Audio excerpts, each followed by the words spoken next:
Funsie. We're back, everyone. We are Funsie. back. Funsie. We recorded the live episode at Disc South, but apparently it was recording in slow motion, so that'll never see Yeah, the light of day. guys, I sincerely apologize. Well, first of all, it was scuffed from the start because we weren't recording into mics. We were just going to record on my camera and let the audio from the speakers go through my camera. But I was filming a YouTube video, and in my YouTube videos, I needed to get some slow mo clips. And so I left it in slow mo mode when we recorded the Wait, podcast. So are you the, able to the speed it up so it's normal? The Is that audio is just in slow mo. There's no audio. So like I could speed up the clips, but there would be no audio attached to a oh? literal So it's not like podcast. us going like oh, it's just no audio. No. Oh, that makes sense. There's just no audio at all. Yeah. Ah, I can double check. yeah, double check because that's a simple. I just know. realized. I just thought of that. That's a simple fix. You just speed it up to like real time. And Yeah. If it is there, then for sure, yeah. I'll just Okay, do cool. that. Broad, I'm dude. sorry. We're 0 for 2 with Broad. Yeah, literally. That's so funny. Dang it, bro. Yeah, we're sorry. 0 for 2. Ever since I took the pod on the road, we've been having technical. We were having a good little streak there of no technical difficulties, but then I took it on the road, and now things are just popping up here and there. So it's all good. We'll fix it one Yeah, day. I'm thinking we just hit a stretch of interviews because I think we do Jefferson next week, Yep. then see if Spoiler. Broad or Robbie C over the next 2 weeks after that. Maybe we just hit 3 interviews in a row. I think that sounds like a good time to me. That'd be sweet. I'm down for that. Yeah. Yeah. Sweet. We'll reach out to those guys and we'll set it up and make it happen. Yeah, as We'll the try to- listeners, how do you guys feel about that? You can let us know. Yeah, we'll try to reiterate potentially some of the points that we went over previously, and maybe our guests will have some better answers, or if they provided answers that brought up more questions. I mean, for both guests that we have on, Robbie and Broad, I mean, we could have kept going for way past. I think each one essentially got like a half hour of time. Yeah. So having, a dedicated episode for each should be plenty of time to ask whatever questions we have. Maybe not. I agree.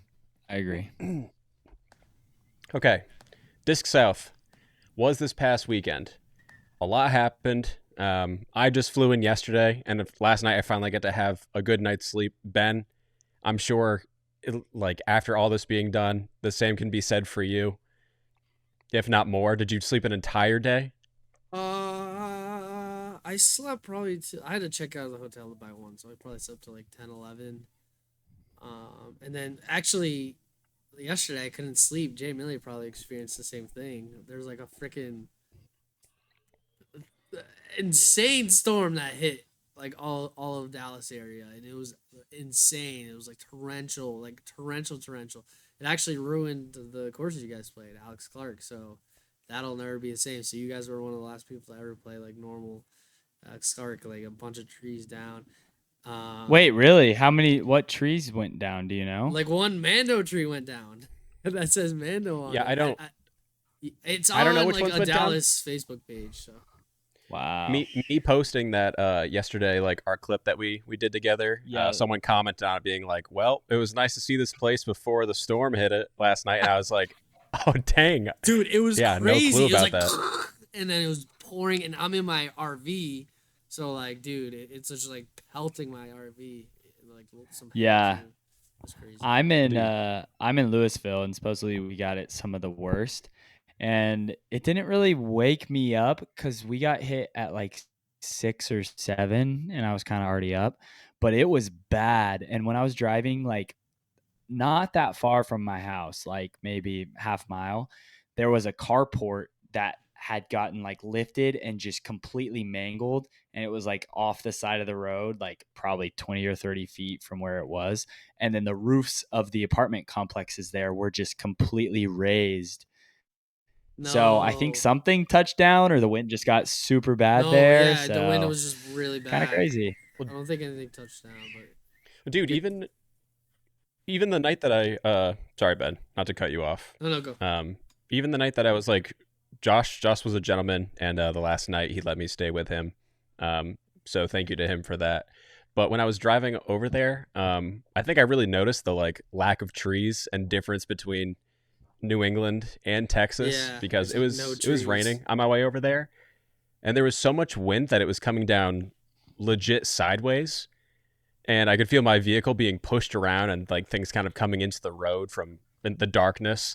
Uh, so that was like one of the stark differences that I feel like I noticed on the way over, where I was like, dude, if there was I was like, are there tornadoes in this area?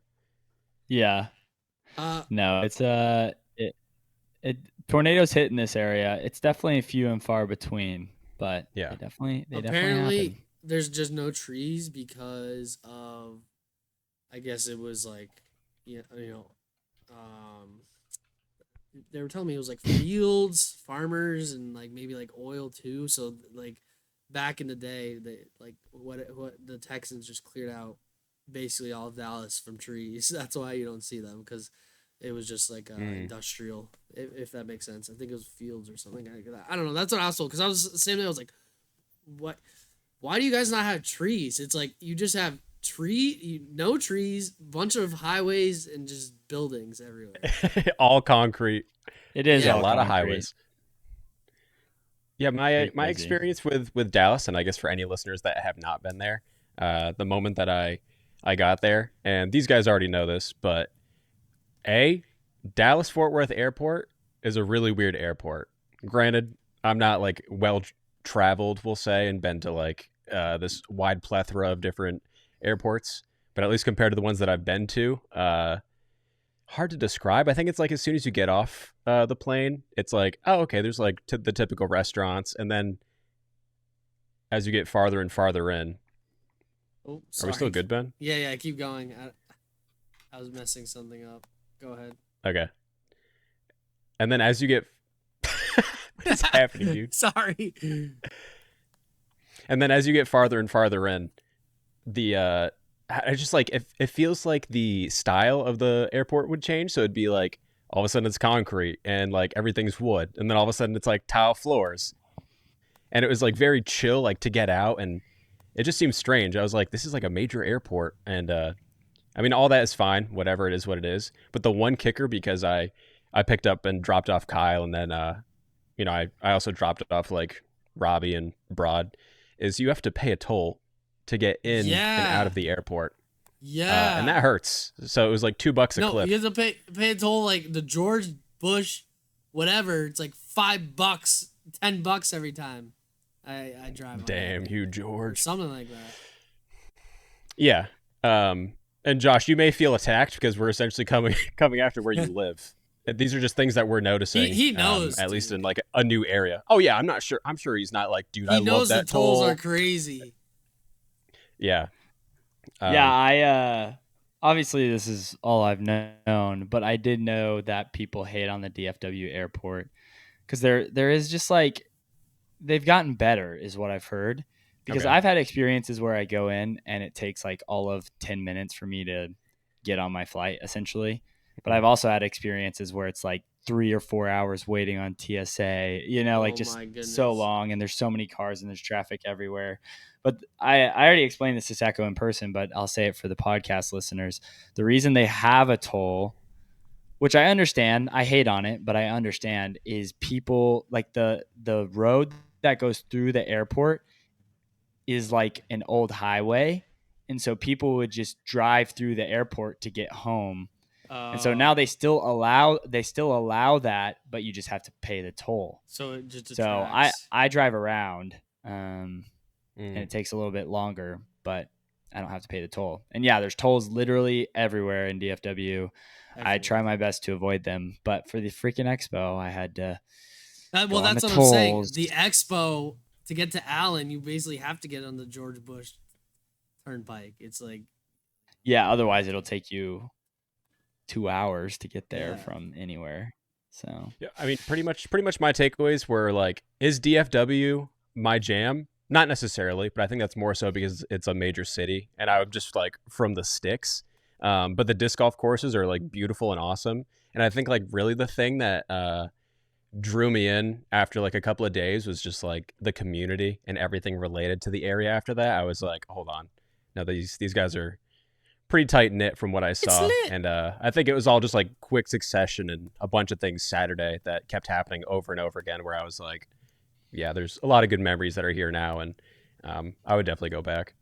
what did you get to play any courses other than Alex Clark? Whatever the other one is, that's like right next to Alex Pound Clark. Lake. Yeah, so that one was cool. That Sweet. one's That like a one's bit destroyed more. too. That one's even more destroyed. Dang. That sucks. I guess that makes sense. Yeah, because they're straight up. Yeah, for listeners, they're like 2 minutes away from each other. I think like on different sides of like a pond, if I remember correctly. They're on different sides of a pond, but they're on different sides of the highway as well. The toll Oh, road. okay. So you have to pay a toll. Essentially. Yeah. Yeah, I didn't get to play like a ton of disc golf while I was down there. It was cool to. I mean, pretty much as soon as I got off the plane into Dallas, I headed over to hang out with Josh and everyone, and that was pretty much the majority of my disc golf playing. But no real complaints. Obviously, like a weekend like that where all these entities come together for the first time. Like Ben, you set something up where creators from pretty much every corner of the country Mm-hmm. were able to like come together and have like cool, meaningful conversations that aren't just text on a screen or like a collab on a post or something like that. Yeah. So, yeah, kudos to you for that. I thought it was super cool. Creator Con. Yeah, you're a legend.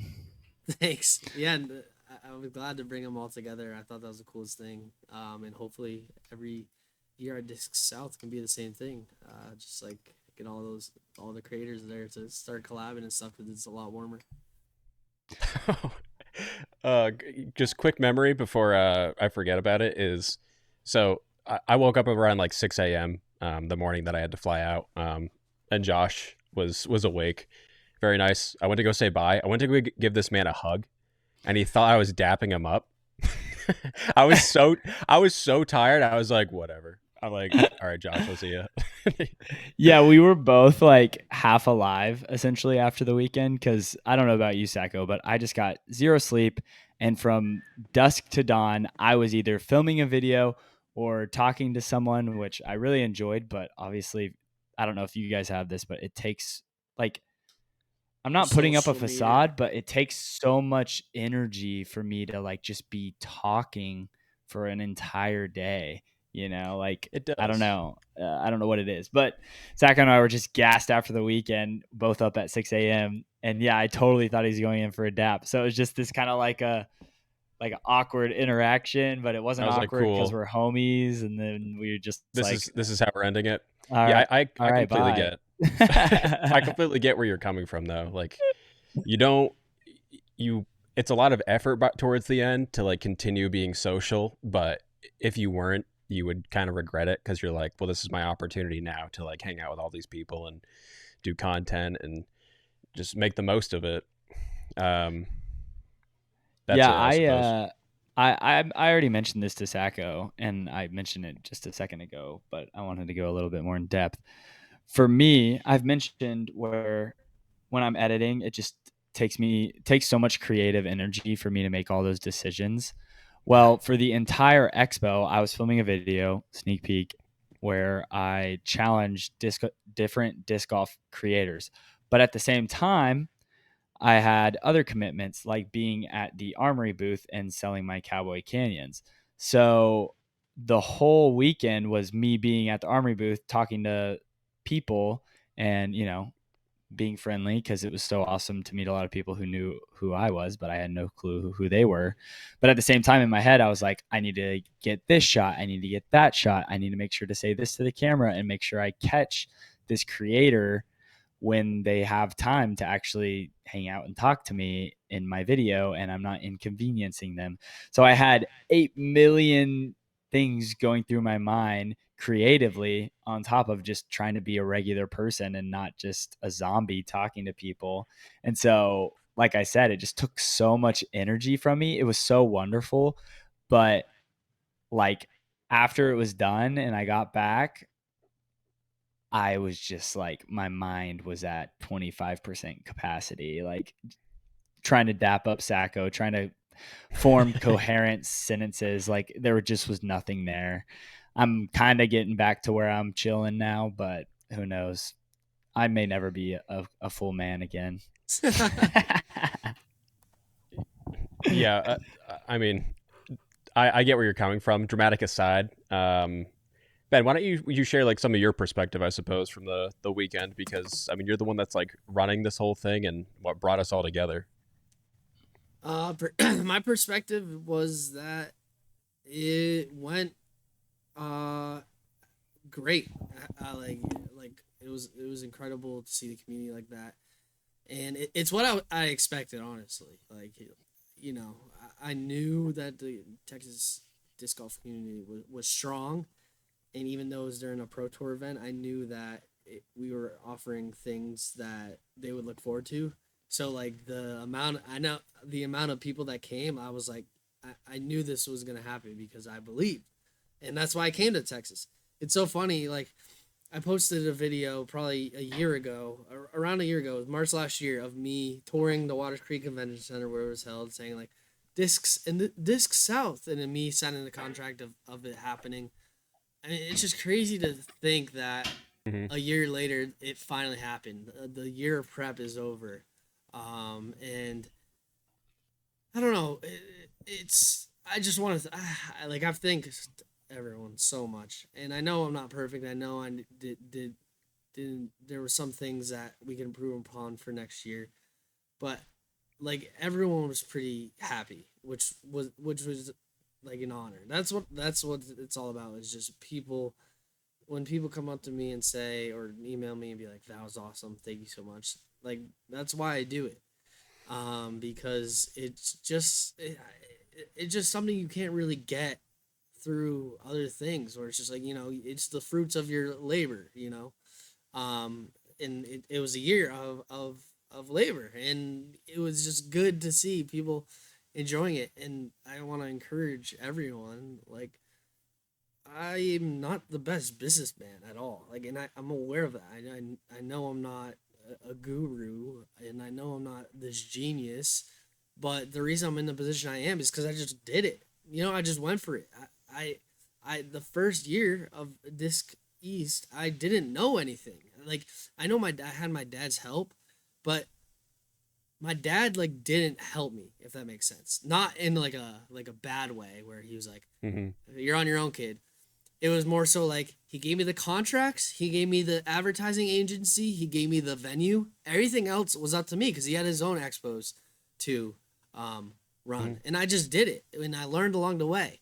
Like I obviously had more guidance, but I'm also saying that it was I also did it on my own, and even South, same thing. I just did it because I knew I had to do one more, and these doubts are always in my head. I'm like, oh, the doubts, but then you just gotta shut those out, and you gotta commit, and that's what it did. So anyone in the world can, if you put your mind to it, as cliche as it is, you can accomplish really, really anything. So if you're like out there, kind of scared of creating content, or scared of even playing disc golf, or just scared of doing stuff, it gets easier. You just the first step.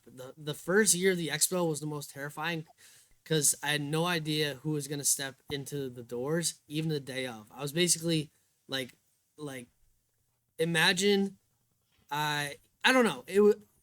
I just had a bunch of vendors, but I didn't know if 0 people were showing up or 1,000. It was the scariest thing, but I had to do it. And could I have failed? Yes. Could 0 people show up? Yes. But it didn't fail.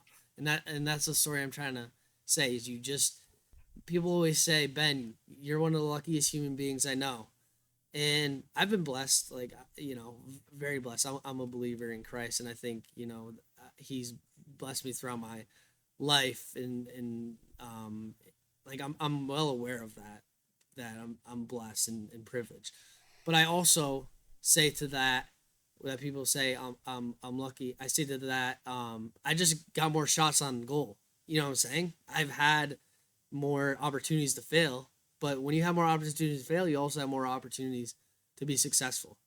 Fortunately, my 2 shots on goal for the Expos were successful because that's my thing. But you weren't there when I was mowing lawns at 16, 17 years old for $20 for like every 4 hours. Like, it was terrible. Or when I got fired for being a lifeguard. Or when I failed summer school, junior year math. Or when I tried to start like an apparel business, or when I started a Instagram account, and I bought an Instagram account that had a lot of followers, and that just kind of fizzled out and failed. So I don't know. It just that's all. I know that's a lot to say, but I encourage everyone. I'm not special. I'm special because I have the ability. I have 2 hands, and the ability to walk and do things as a human can do. That's the only reason I'm special. I'm not above anyone else. Anyone can do what I'm doing. Yeah, I like Ben at the beginning of that thought. You said you're like, I mean, I'm not like a business guy. I was on my way home last night when Kiara picked me up from the airport. I think that was like the big thing that her and I were talking about is the fact that you are running this expo is I Yeah, think kind of what appeals at least to myself because um, I know that you are not the kind of person like you constantly are trying to reassure others that you're not you're like like you're a kind individual.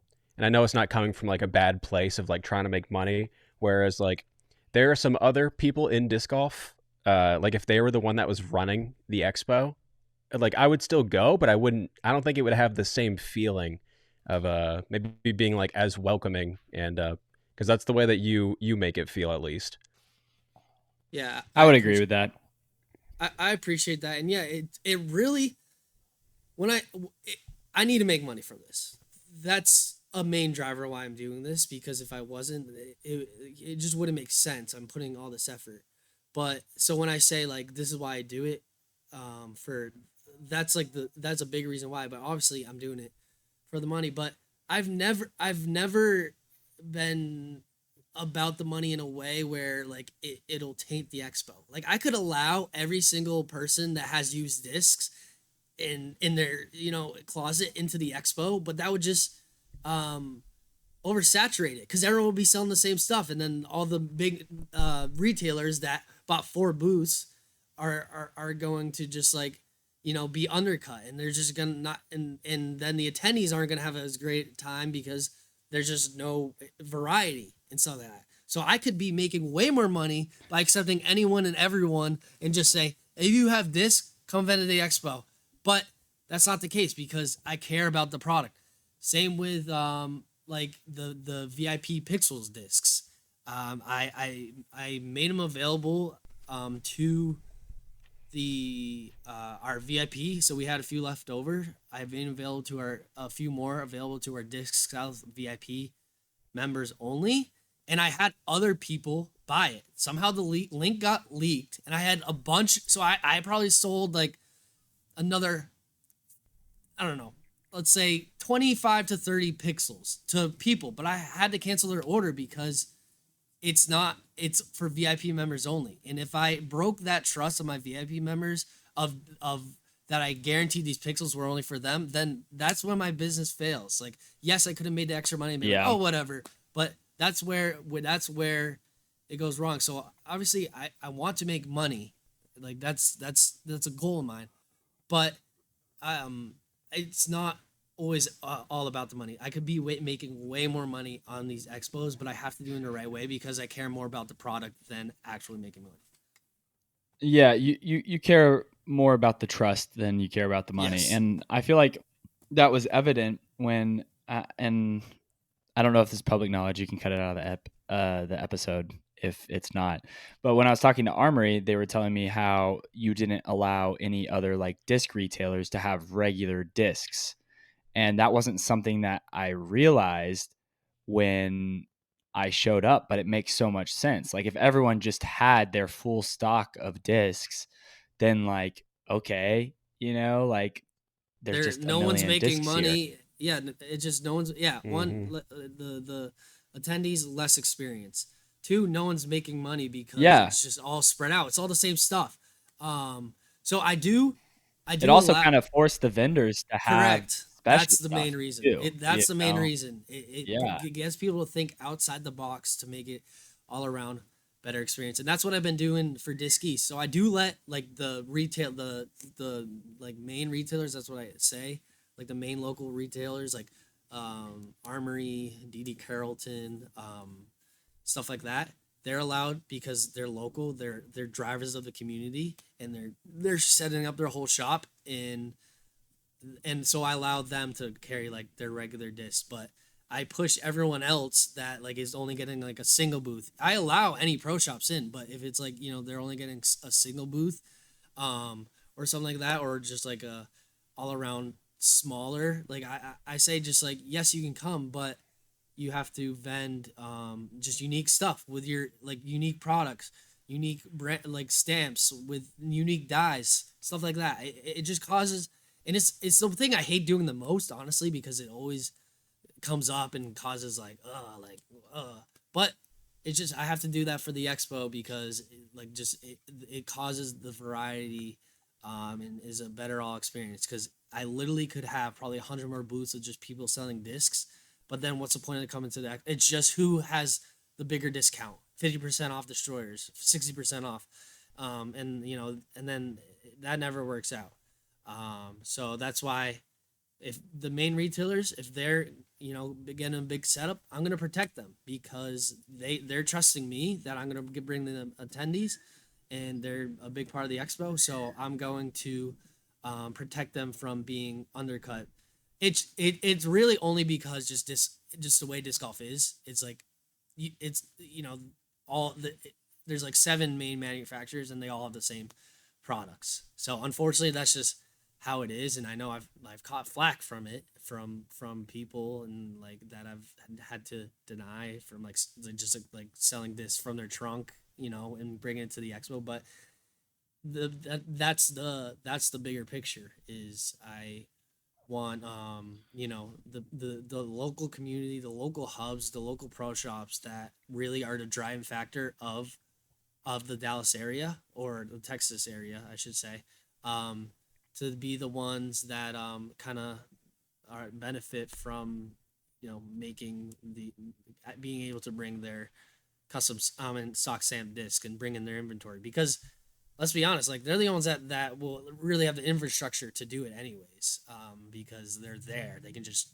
do a trailer, bring it, as opposed to like shipping stuff. It just doesn't work out if someone like um out of state, and so that's what I Hmm. that's what I try to do, and enforce, and it's just a policy of mine, at both Disc East and Disc South, and yeah, I appreciate that, and I'm glad you understand because some people just don't understand it, but it's the thing that I hate saying the most because like I can be making way more money from booth sales, but it's just not good for the product of the expo because eventually I guarantee the expo fizzles out because no one why would you come and vend because everyone's just competing against each other. Hmm. Yeah, it's definitely something no one thinks about, but is integral because it's a experience thing for the user, but it's also an experience thing for the vendor. Because, like you said, no vendor would come back if everyone was competing because they wouldn't make any money. So Yeah, I exactly. appreciated it. Great job. I think it Thank was you. here's my hype, Ben. You did a great job. There was a lot of happy customers, a lot of happy vendors. It was a very enjoyable time, and I'm excited to see how you improve upon it. I think my opinion is just more outside, like not necessarily outside of the expo stuff, but like I don't know, like activities or something. Like there was So seminars and there was yeah, mini course and there was like kind of thrown into a net and then there was all the vendors. If we could come up with more like I don't know, just like something else on top of that, like kind of just build on that, like make it a whole day experience because there were some people I talked to who came for a few hours and then went and played a course, which is awesome. But what if we could keep them there the whole day? You know, like what if Yeah. there was lunch, or what if there was, I don't know, like a screening of, like, you know, Joe Ooh, Mez did a screening of their new documentary, or Jay Millie did a screening of his new video. You know, like there could be really cool activities outside of just seminars. And I think that's my encouragement. I think there, Yeah. like you said, it's only up. There's going to be more stuff, and I think that keeping dude. people for a whole day would be lit. I just thought of something. Yeah. Let me know. What if, because you're talking about maybe like, because of course as soon as you go to an expo, you buy frisbees. The first thing you're going to want to do is go throw them. So what if like some booths or like companies that are at the expo have an association with certain courses? So like if someone goes and plays like this course that is associated with like a brand that's at the expo, um, they can do something there that maybe when they come back they get like, I don't know, like 30% off of like a purchase of something, or it like tries to like drive I don't know, like just staying involved in like the scene for the day and feeling like I don't know, like just something beyond just the one location. Like a scavenger hunt or something. Like Yeah, kind they of. come in with a sheet and they can check things off, you Well, know, and it's unlock also something. it's also tough because like my goal is to make people um like stay or let like give a reason for people to stay the whole day. I should say that's Yeah, always yeah. been my goal. Like Jay Millie's saying, like you to I want it to be a theme park. You don't go to Six Flags for a few hours. You go to or Disney World. You go for the whole day. You wake up early and then you come back for the second day. That's always been my goal. It's just a struggle because one, I'm a one man person, so I'm probably gonna need help. It's two, it's just yeah, just the planning side of things. Like with the Yeah, yeah. screening, I got probably got to reach out like tomorrow about a screening, but then like who would be able to do it? Is there going to be a documentary by that time? But yeah, I'm always comment below because I'm always looking for suggestions on how to make the expos more comprehensive and like fluent and flushed out in the sense that like there's just so much going on. And I was talking to Brody actually for a little bit on Saturday, and he actually came up with a great idea that I think I want to implement for next year. He was saying about like how like at 1 p.m. in a certain room is just like a meet and greet, but with attendees, like getting just to find new friends. Like we all get in a circle and we all like do an activity of meeting each other just to find new friends on the course. And I thought that was something really cool that I can implement. Like 1 o'clock on Saturday is just like a find your friends in disc golf. Another great idea that Disc Don dying course. this dying class, yeah, that's another great. But Don Freeman of DFX, he gave me an idea today. Actually, when I called him, it was about the mini course, but making it on UDisc and then having it like a mini worlds. So like you have Mm. unlimited tries to get the course record. Then the top 20 people have or whatever, I don't know, have a final nine on Sunday, and it comes with like a big prize and stuff like that. So, and then that final nine is like a Raz round where everyone's gathered around and like razzing I love it. the top nine. So there's stuff like that that I'm always thinking about. And I've already like I need a PA system next year. There's a lot of things to announce. Like this seminar is going on, so there's a lot of things that It'd be cool I to have a stage, and maybe they're like, I don't know. I guess there's not really performances in disc golf. Kevin Jones performs at for 2 days USDGC straight. at USDGC yeah, that'd be cool too. Like Kevin a Jones. What if we had a freestyler? That would be cool. You could. I feel like you could even Harry do Mack. things outside of disc golf. Like, what if there was a magic show? Maybe that's selfish. I like magic, so No, I think those are all great ideas. Like an after hour, like when it starts dying down, maybe at like 5 or 6, like or probably like 5. Like yeah, I think that'd be cool. Like a little free concert of a prominent artist that. But then it's also just tough because then that just gets into like my margins are thin already. I didn't make anything considerable at Disc South for the being the first year. Like we had a lot of people, but I spent so much money on advertising that, but I didn't care. You know what I'm saying? I didn't care, but I knew I needed people there. Right. But the margin. But then with the stage, that gets into like the stage is like said it was like $3,000, and hiring an artist is like $5,000. So that's Yeah. like kind of the struggle I'm at right now. Is just like there isn't enough like revenue coming in where to justify like crazy things like that. So that's why I'm trying to think of things in disc golf that people enjoy that they don't really get to experience. Because like USDGC can do the hire the artists and stuff like that, because it's like people don't realize USDGC the whole event is like $700,000 to set up. Like Holy cow. I seriously. believe it. But if you think about it, all the porta potties out there, all the, they're renting out the whole entire university, all the stages, All the food trucks. food trucks, and all the rentals, and there's a lot going on, and they have that budget because they definitely make more than that.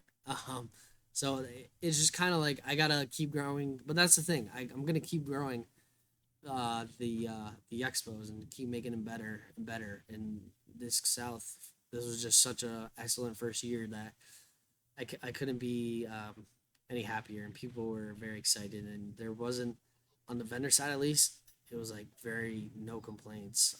It was very awesome. People were very thrilled, and I talked to every vendor at least 7 times asking like, how is it, because I got to make sure they're good. Nice, dude. Well, kind of a pivot. Are we out of Funsie flips? Do you know this Oh, answer, yeah. Ben? No, Great so question. on hooligandiscs.com, I just talked to Gary. Go to hooligandiscs.com to buy the rest of the Funsie flips. We probably have, I want to say 20 left. So if you go to hooligandiscs.com, it'll be at the link in our bio. You can purchase a Funsie flip, metal flake. And yeah, this is the last time it'll ever be released. Vision. We won't make them available again. So Yeah. Vision flips. Came out and decided to buy one of those because that's huge. I know Yeah. that there were people that reached out online previously, and unfortunately they were dedicated for Disc South. But now that we have extras, please go grab one if you so please. Yes. Yes, exactly. Funsie Now that we flip. have I got to extras- throw. I tried to throw mine during so another round held an ace race for the opening of the Dallas store, and I tried to throw it for the first time, never throwing one, and it did not go well. But I got to throw it today, and it was a lot of fun. Really good fun frisbee. It's like a faster, little slightly flippier PA5. So Yeah, if I you have like doing crazy shots. I have so many discs from Disc South that I haven't tried out yet. Like I've thrown the flip once or twice. From my experience, it's a flip. It's accurate. But I'm getting out tomorrow, so next week I'll have a better review of the Funsie flip for you guys. Oh, and those metal flake caches. We're just gonna gas up Hooli right now because He I went over to deserves go it, man. grab my Funsie flip, and those Wait, there were metal flake caches? I didn't Yeah, even they're- see. Yes. Those were an exclusive What? drop too at the expo with the Disc South stamp. Dude, I'm about I to was- text him literally right now. I was tossing it today, and I went to go throw it like my old one, and it flexed out. So that's exciting. Yeah, no, the cash. So I always tell Garrett his like winner like discs are the cash, the flip, and the dime. Like those 3 discs, I'll put up against any other company's molds in that spot because they're just incredible discs. I mean, in my opinion, the cash fits a slot that is not really there in disc golf. It's really weird. It's like it's overstable, but not as overstable, and it's kind of not really glidey at all. So it kind of just like dies out of the air. So it's very specific, but I think it's such a great disc, especially the beating cache. If you guys can get not beating like whatever it's called, the baseline caches. Yeah, A baseline? the baseline non primo, whatever hard and soft caches. I've been throwing those recently, and they're just money. You can really rip on them, and it goes straight, but then it always comes back. So that's what I've been vibing on. Dude, I don't know if you guys saw Bodanza's video, but I was in Bodanza's video from last night, and Oh yeah, we I filmed heard. it like day one. Yeah, and we were trying to ace at Alex Clark, which I guess that's one of the last rounds. That's crazy. Yeah, But I it actually is. threw I threw a flip on like one of the last holes we played, and it flipped up and flexed, or like hyzer flipped, and then just hit chains and spit right out. Oh my gosh. He's tearing up I'm because Man, of it's tearing how up. choking. beautiful it I'm was. tearing up. Yeah. Yeah, the Um, memory.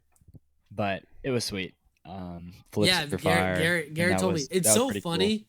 Garrett, so Foundation throws the cash out all the time too. There's probably been, I think he told me 2 or 3 occurrences where the cash like has chained out on the basket.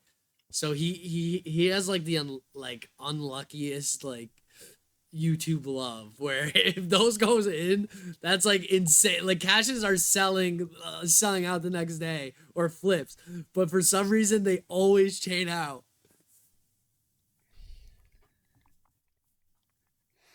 I guess I could go try to ace with a cash. I think I have like 5.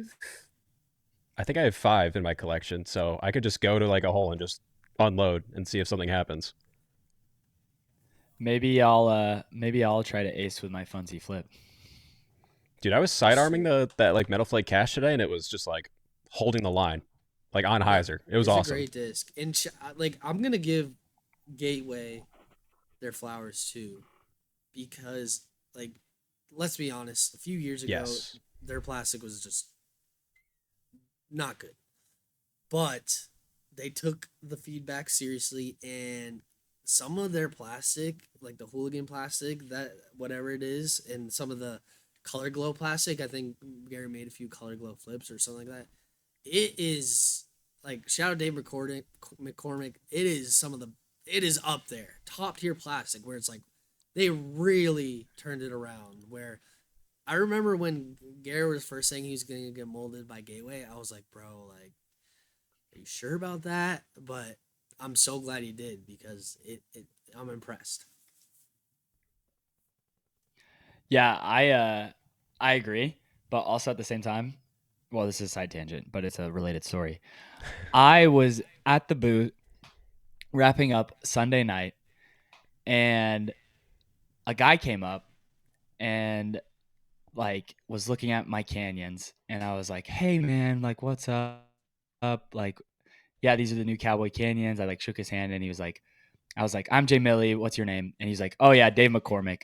And I was like, "What is going on right now?" I literally did not recognize him at all. And I was like, "I'm sorry, I didn't recognize you." And he's like, "Yeah, I try to keep a pretty low profile." And like, he was definitely taking, like, he was keeping a low profile for sure. But then we proceeded to talk for like an hour, and Dude, he's a chatter. that I guy think. Oh, has the most awesome. I'm very excited to talk to him again at some point because he knows some things. He knows some things. I mean, Ooh, if only we could have him on the he's brilliant. podcast. I know he's helped Jesse mold some of it. Like Jesse's, I think he's been Jesse's kind of like not mentor. I think he said he wanted to come on the podcast maybe. I'd love to have him on, but it's so funny because he's known for just talking. Like if you get in a conversation with Dave, like you're there for an hour, and everyone's experienced it. So he's like infamous for it, but it's because he's passionate, you know. Yeah, Yeah, you can tell he loves disc golf, which is awesome. we also had Jay Redding. He was interested in Oh, coming on so the cool. podcast as well. Like right before we started the live podcast, he was like, "I'm all about it." Dude, Yeah, and he's a a cool dude video for I sure. posted of him teaching the Edge seminars, like kind of going like mini viral, has like 60,000 views on Facebook. It's so weird, but it's so cool. Like it's just him Cool. going the ABCs of disc golf: away, bent Yeah. elbow, crush. People loving it. Yeah. That's hilarious. Well, I think that's probably a pretty good synopsis of our weekend. Is there anything else you guys want to talk about? No, no. I think Disc South is over, and I'm very grateful, and I'm already gonna Dude, start I'm so planning excited for next year. for next year. I'm gonna come back, and it was phenomenal, and I can't believe that this is my job, but I don't know. It's just it hasn't hit me yet. It never does.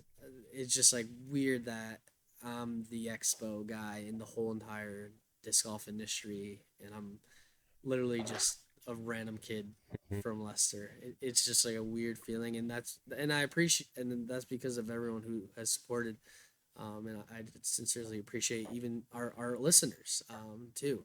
Like the support from this golf community has been absolutely unmatched and incredible, and I'm grateful for each and every one of you, and that I get to do this for the people that are so kind, and I'm planning on keep doing it forever and ever as much as I can, and year after year, and making it better and making it grow. So yeah, I just want to thank everyone who came. I feel I'm very blessed that this is my job. It's kind of surreal sometimes to look back that like this is my life, that I just do disc golf conventions and play disc golf and make disc golf content. It's a very surreal feeling. Yeah. I mean, I had like a bunch of moments this past weekend where there was like a lot of stopping and reflecting, and like people would be helping me, and in ways where like it just kept happening over and over again, and I would be like, all these people are helping me just because of frisbees and posting stuff online, and they like just weird things would happen, like we had the Dallas store opening for another round, and then after that we go do an ace race. The owner aces at his own ace race, and it's like you could see like he had like a lot of pent up like emotion and let it all out. And Kyle wasn't feeling well this past weekend, unfortunately. So afterwards we went to like the store because just like go hang out, but we left kind of early because, like I said, not feeling well. And you could just see like in their eyes and like their face, like they're emotional about it and just like so grateful for the help and everything that was going on. But I drop off Kyle. I'm like, okay, I need to go grab some food. Randomly just go to this spot, and I'm walking. The Another Round Austin boys are there, and they're like, hey, have dinner with us.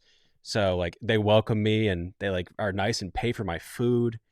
I go back to the hotel, and then that's when like I see all of you guys at the like bar, like all the Yeah. creators essentially minus like Josh and Foundation, just all sitting there, and and they're like Sajko. So I go over, hang out, and that's like the moment where I'm sitting there and I'm just like having a beer with these guys and Is a round having table. like yeah, Dude, having like let me. normal, meaningful conversations. Can I just It was awesome. Can I just say? I just realized this. Thinking about it now, that table, that round table at the hotel's restaurant, was actually insane. Like to think about. It was to the left of me, owner of UDisc, Anthony Bonanza, Robbie C, Broderick, Jesse from Trash Panda, Sacco, three Pete, so Pete Collins, and then Garrett from Hooligan, all at one table. That's what's so special about these expos. Like it's just like when you expect the creator of Udis just hanging out and just chilling with you just on a random Saturday night. It's just like, and then just getting to pick his brain, and the creator of Tech Disc was there. Like it was just Right. it's just so cool. I encourage, if you want to do something in disc golf, even if you don't vend at the expos, stay over the hotel because you never know the opportunities. It was such a cool little powwow at that table with just like some of the industry leaders. It was really really cool.